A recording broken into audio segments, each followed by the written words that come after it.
Picking back up on the introduction and overview by David Christian, who is professor of history. He is author of Maps in Time, An Introduction to Big History, and co-founder with Bill Gates of the Big History Project, and wrote an excellent book called Origins, Big History. This is part 2 of the introduction and overview to the Cambridge World History, Volume 1, Introducing World History to 10,000 BCE. It is on the Paleolithic and the beginnings of human history. Part 2 of this volume surveys the vast period of human history before the appearance of agricultural societies. There's plenty of room for argument about when the Paleolithic era begins, and different chapters will take different positions. Again, there are 200 articles in the Cambridge World History. There are really two problems: when the Paleolithic itself begins and when our own species first appeared.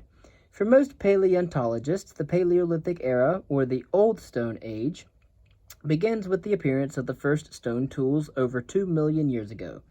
Those were made by our Homo habilis ancestors, or also known as handyman, and are generally known as Oldovan, because Louis Leakey first identified them in the 1930s in the Olduvai Gorge in Tanzania. However, for historians, it may make sense to opt for a narrower definition of the Paleolithic or Old Stone era, as that part of the Paleolithic era in which our own species, Homo sapiens, was present. Under that definition, the Paleolithic era really means the Paleolithic era of human history. But this definition raises the second problem of when our species evolved, and as we will see and understand, the answer to that question is disputed. In the chapters that follow, dates for the evolution of modern humans range from about 200,000 years ago to about 70,000 years ago. But whatever date we adopt for the appearance of our own species, or for the beginning of the Paleolithic era, it is clear that the Paleolithic era embraces most of human history, as we understand that we are primates and apes. The Paleolithic era is therefore foundational, however we define it. This is when human history begins. It is in the Paleolithic era that we first find evidence of the behaviors that make our species so distinctive from the rest of the animal kingdom. Above all, our cultural and ecological creativity. Ecological creativity meant increasing power over the environment, over landscapes, plants, and animals, and also over other humans as well. In the Paleolithic era, human ecological power can be measured in the development of new knowledge and technologies that allowed particular communities to occupy new niches until eventually our ancestors had spread to every continent, every biome, apart from Antarctica. Paleolithic lifeways laid the foundations for the rest of human history, so it is important to know how our ancestors lived. Unfortunately, we lack the fine detail that is available for more recent periods. Nevertheless, there are some pertinent generalizations we can make about the lives of our Paleolithic ancestors and how they lived. Most Paleolithic communities were small by later standards. Until the end of the last ice age, most people probably lived in groups of no more than about 50, with occasional gatherings of larger groups with perhaps several hundred people. Most Paleolithic communities lived by foraging, nomadizing over familiar territories. At the level of the community, we see little change in population densities or in the capacity to mobilize resources. Most communities probably mobilized little more energy and resources than they needed to survive, with a slight surplus for insurance. This means that at the level of the community, we do not see evidence of increasing ecological power. We do not see what today we might call intensification. And that may help explain why it is so tempting to think of the Paleolithic era as technologically and socially stagnant, particularly in contrast to the eras that followed. But as humans entered new niches, the ecological power of humanity as a whole was slowly increasing, and we can measure that increase in human occupation of new environments, as well as in plausible estimates pointing to a slow increase in human populations, particularly after about 70,000 years ago. As some of the chapters in Part 1 remind us, Paleolithic lifeways shaped us psychologically, physiologically, and genetically. In some sense, we are still Paleolithic humans today, But, of course, we should not exaggerate the importance of the Paleolithic. Populations were so small that of the 80 billion humans who may have lived since our species first appeared, according to the very rough estimates adopted, fewer than 10 billion, or 12%, lived in the Paleolithic era. Now, we live in the Neolithic era, characterized by the development of agriculture and stored food. And so, even if the Paleolithic era is foundational, most human lives, 80%, according to these same estimates, were lived in the period between the end of the Paleolithic era and the year 1750. It is appropriate that the allocation of volumes in the Cambridge World History should roughly match these proportions, with 1 volume out of 7, strictly half a volume, allocated to the Paleolithic era, and 1 to the era after 1750, though that volume is a double one. Again, it is 7 volumes in 9 books, the 7th volume being 2. And these rough estimates come from a concise history of world population. Though we should not underestimate the technological, cultural, and artistic creativity of Paleolithic communities, nevertheless, human ecological and technological creativity remained fragile and precarious, and was surely accompanied by many periods of retrogression and retreat. It was all too easy for small communities to vanish, along with the knowledge that they had used to survive in their home territories. And this is one reason for thinking that forces such as climate change or natural disasters may have played a critical role in human history during the Paleolithic era. Most of the chapters that follow will touch at some point on the importance of climate change in the Paleolithic era. In Chapter 13, Felipe Fernandez Armesto offers a broad general survey of the complex relationship between human lifeways and climate change during the Paleolithic. Driven partly by debates about global warming, research on ancient climates has been transformed in recent decades so that it now is possible to explore such questions with a precision unthinkable just 2 or 3 decades ago. A pioneering recent attempt to make use of this research is John L. Brooke and his book Climate Change in the Course of Global History, with the subtitle A Rough Journey. And, as Fernandez Armesto points out, modern humans emerged during an ice age. We are creatures of cold. When our species first appeared, the differences between humans and other communities of primates in East Africa would not have been particularly striking. By the end of the last ice age, humans already stood out for their range, diversity, adaptability, and the size of their social networks. What were the major changes between these two eras, and to what extent were they shaped by climate and climatic changes? Fernandez Armesto argues that the most distinctive features of human culture are, quote, relative flexibility in adapting to a variety of environments and relative mutability or change, end quote. Mutability leaves little room for climatic or environmental determinism. Indeed, we see over and over again that different groups could react in very different ways to similar environmental conditions. Our unique capacity for imagination must be part of the explanation for these differing reactions. Nevertheless, climate and ecology clearly framed human history throughout the Paleolithic era. At large scales, global climates depend on the Milankovitch cycles, or changes in the Earth's orbit, in the shape of its orbit, and the tilt of the Earth's own axis of rotation. In the last million years, these variables have combined to generate a pattern of long, cold, dry periods, so-called ice ages, lasting at least 100,000 years, interspersed with shorter, warmer interglacials, lasting for approximately 10,000 to 20,000 years. Other factors, including changes in ocean currents, ensure that within these larger patterns there were many smaller and more erratic changes. Skeletal remains and genetic evidence both suggest that our species evolved somewhere in East Africa during an ice age, sometime between 150,000 and 200,000 years ago. In contrast, the history of recent millennia has been shaped by a period of rapid but erratic warming from the low point of the last ice age, about 20,000 years ago, until the end of the Paleolithic era, some 10,000 years ago. Between the time of our appearance and the end of the last ice age, our ancestors spread around the world. But we might ask the question, why and how? Modern genetic techniques offer new, if imperfect, ways of tracing these migrations. There were modern humans in the Middle East 100,000 years ago. Then a new wave entered the region from about 60,000 years ago. By then, there were probably already humans in China, and more remarkably, because it implies sophisticated seagoing technologies. By 50,000 years ago, humans lived in Australia and Papua New Guinea.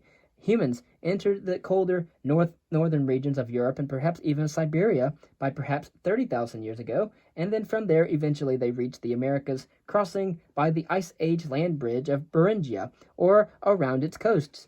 In the Americas, humans of the Clovis culture hunted to extinction several species of large mammals unfamiliar with humans and therefore not sufficiently wary of them.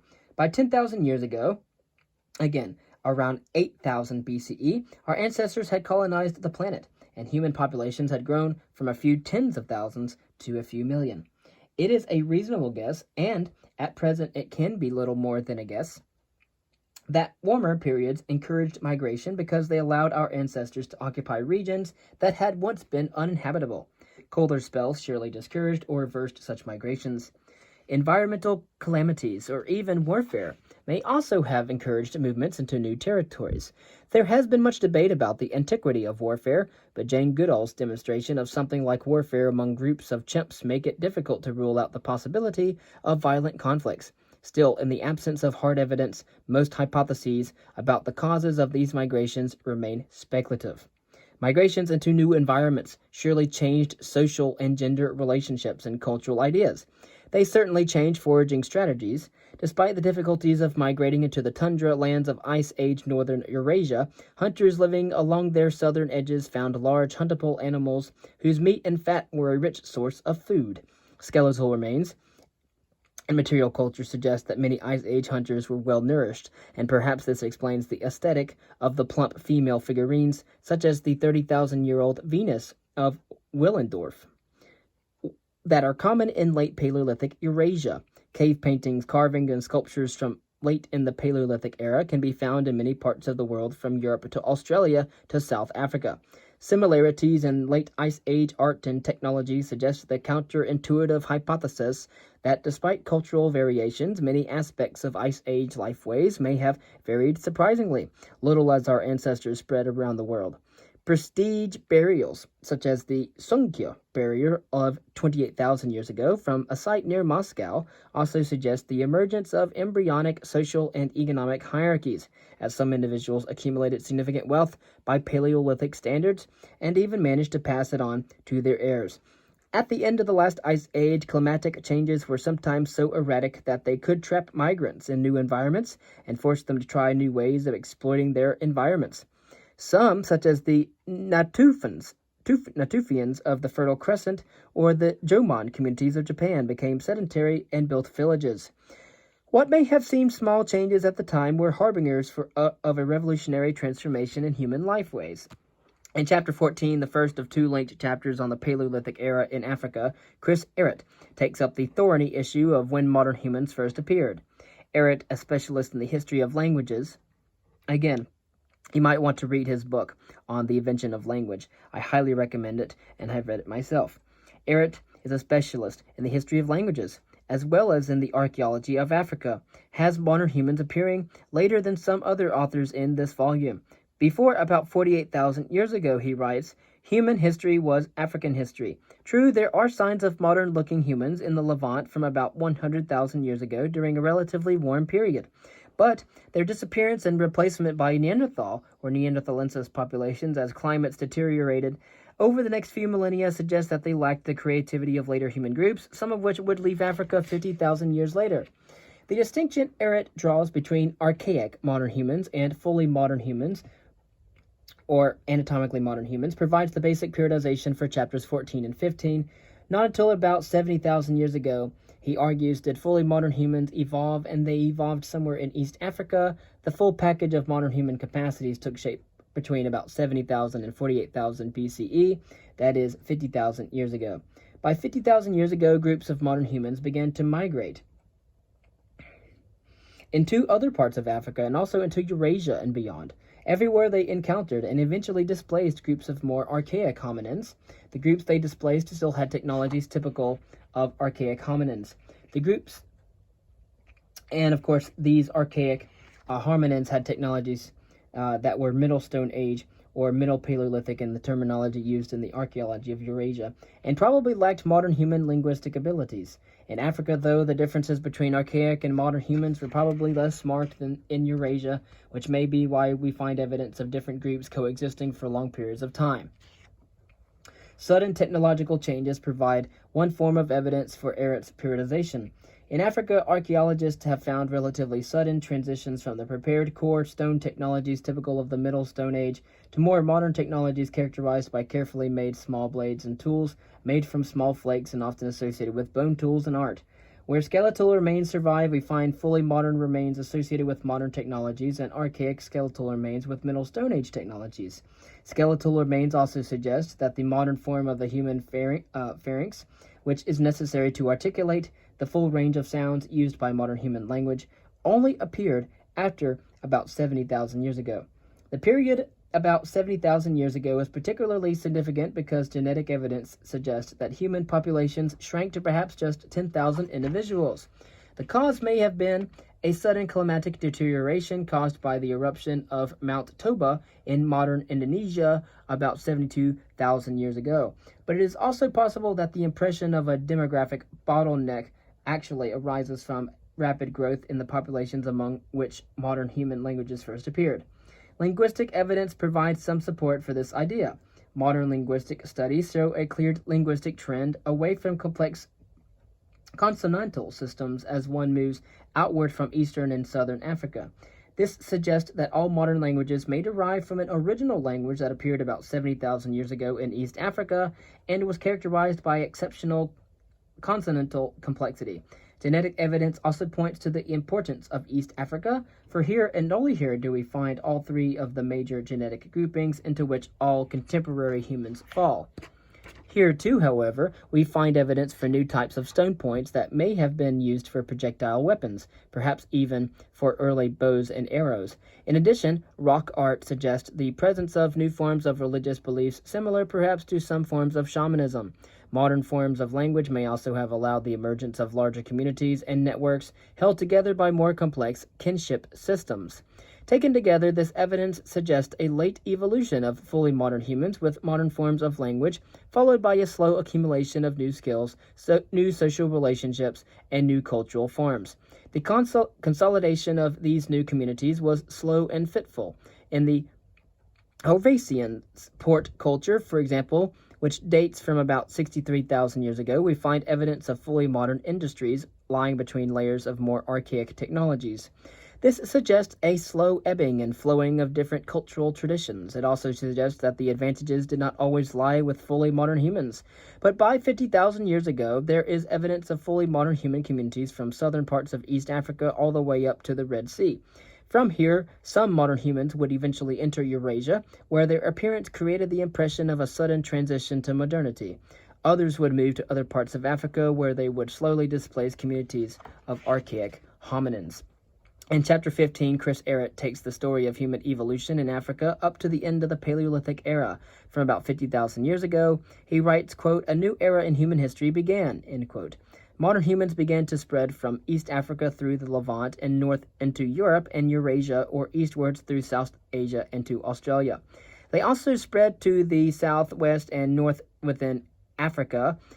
Over more than 30,000 years, fully modern humans slowly displaced more archaic groups still characterized by Middle Stone Age cultures. However, in some parts of West Africa, Middle Stone Age cultures survived until the end of the last Ice Age. From about 50,000 years ago, we find evidence of fully modern technology spreading southwards from East Africa into Botswana and parts of modern South Africa. But instead of a rapid displacement, the evidence suggests that modern and archaic cultures coexisted here for as long as 20,000 years. Modern cultural traditions also spread westwards. By 30,000 BCE, later Stone Age technologies have reached western Cameroon, but they seem not to have reached West Africa. Moving northwards, some groups of fully modern humans seem to have reached the Levant by 50,000 years ago, presumably through Egypt. So by the late glacial maximum, modern humans could be found in much of eastern, northeastern, and southern and central Africa, but not yet in West Africa. Humans using Middle Stone Age industries survived alongside them in parts of southern and central Africa, although they probably were declining in number. The late glacial maximum dates from approximately 22,000 BCE and lasted several thousand years. It brought cooler and drier climates and periods of rapid climatic change that accelerated change throughout Africa. From this time on, linguistic evidence based on the comparative study of modern languages begins to offer intriguing hints about lifeways, kinship structures, and even religious traditions. Surviving Middle Stone Age populations vanished in the south, center, and northwest of the continent at about the glacial maximum. In East Africa, a new later Stone Age culture appeared soon after the glacial maximum. This may have been associated with the early speakers of Koshan languages. Two distinctly or distantly related Khoisan languages are still spoken in the region, while the earliest languages seem to have included words for bows and arrows and for arrow poisons, evidence that aligns well with the culture's archaeology. Rock art from the region also fits with what is known of ancient religious traditions. In the Congo Basin, for example, distinctive traditions emerged in the Batwa culture and its complex associated with the rock art and new stone industries. These traditions may well have been ancestral to peoples of the modern Batwa tradition. The northeast of Africa is the homeland of three of Africa's major language families. We have Nilo-Saharan, Afrasian or Afro-Asiatic, and the Niger-Kordofanian. Such cultural fecundity suggests the presence of large populations near the headwaters of the Nile at and after the late glacial maximum. From about 13,000 BCE, evidence begins to appear, particularly along the Nile, of semi-sedentary communities harvesting and grinding wild grains. These cultures may reflect the arrival of Afrasian-speaking peoples, some of whom would eventually bring the ancestors of the Semitic languages into the Levant region. In West Africa, Middle Stone Age industries survived as late as 13,000 BCE. Then they vanished to be replaced by later Stone Age technologies brought, in all probability, the archaeological record is thin, by speakers of Niger-Kordofanian languages from the region of modern Sudan. Here, probably during the cold Younger Dryas, we begin to see early evidence for the cultivation of wild grains and even for early forms of pottery, apparently for cooking. Meanwhile, in the eastern Sahara, evidence begins to appear in the 9th and 8th millennia BCE for the earliest forms of cattle herding in world history, as well as the cultivation of gourds and grains. As Ehret concludes, quote, Africa at the beginning of the Holocene was not a place apart. The same trajectories of human change were emerging in Africa as in several other parts of the world toward agricultural ways of life and much farther off in time toward more complex and more unequal societies, end quote. In chapter 16, John Hoffaker discusses the Paleolithic era of Europe. Like Fernandez Armesto and Ehret, he insists that the challenge is not just to find human-like remains, but also to find evidence of distinctively human behaviors. Hoffaker's epigraph cites V. Gordon Childe, who argued that archaeologists study, quote, the fossilized results of human behavior, end quote. As Hoffaker argues, quote, it is the origin of the mind that is the central issue in human evolution. It is not only the immense quantity of non-genetic information that modern humans collect and store, but it is their capacity for creating novel structures or arrangements of that information that render them unique among living organisms, end quote. Europe's role in the Paleolithic era is distinctive in several ways. First, the region is geographically distinct. It is separated from Africa and the Near East by the Mediterranean, the Black Sea, and the Caucasus Mountains, while its western regions are warmed by Atlantic Ocean currents that gave it a benign climate and a richer mix of species than lands to the east. Second, European archaeology is distinctive, so distinctive that for a long time its traditions warped our understanding of the Paleolithic era. Europe was the home of modern forms of science, and it was here that some of the earliest studies of human evolution were conducted. By the late 19th century, enough fossil remains and stone artifacts have been found for Sir John Lubbock to announce the existence of a distinctive Paleolithic era in human history. His period would eventually be divided into an Upper Paleolithic associated with modern humans, a Middle Paleolithic associated with Neanderthalensis, and a pre-Neanderthal Lower Paleolithic. European scholars so dominated early attempts to describe human evolution, and the Paleolithic evidence from Europe was so rich and so diverse that it seemed natural to assume that our species evolved in Europe. Only in the 20th century has it become clear that the ancestral home of our species was really in Africa. Before 2.5 million years ago, or MYA, our ancestors were small-brained bipedal apes living in Africa. The larger-brained Homo genus appeared about 2.5 million years ago. By 2 million years ago, some members of the genus had become the first human-like creatures to enter parts of Eurasia, though none of these early migrants traveled further north than around 40 degrees. These early migrations were temporary and occasional and depended on stone tool technology similar to those in the African Lower Paleolithic. Simple stone tools make it possible to butcher large animals, which increased the consumption of meat, and that may be why these early forays into cooler regions were possible. The earliest evidence of migrations into Western Europe are the Homo remains from Atapuerca in northern Spain, dated to just over 1 million years ago. From about 600,000 years ago, we find a new species, Homo heidelbergensis, migrating from Africa into Europe, probably around the eastern Mediterranean and across the Bosporus. Heidelbergensis was the ancestor of both Neanderthals and modern humans. Their brain size overlapped with that of modern humans. They clearly controlled fire. They made more complex and more sophisticated stone tool industries than their Erectus predecessors. By 500,000 years ago, they could be found in England at the important site of Boxgrove.